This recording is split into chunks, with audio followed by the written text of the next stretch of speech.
Hi guys, and welcome back to another removal video.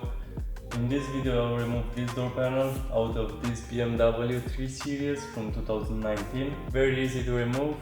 Two Torx G20, one underneath this cover and one in this corner, and clips.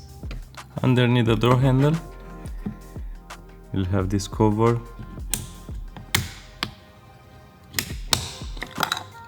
There you have a Torx G20 and another one there.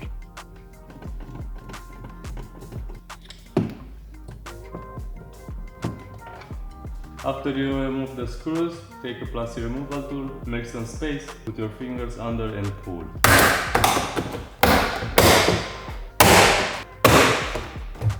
Pull upward.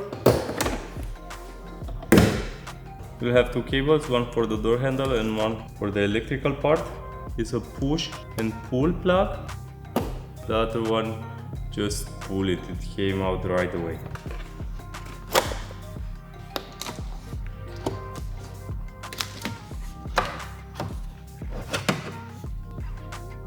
And this is it guys, this is your door panel.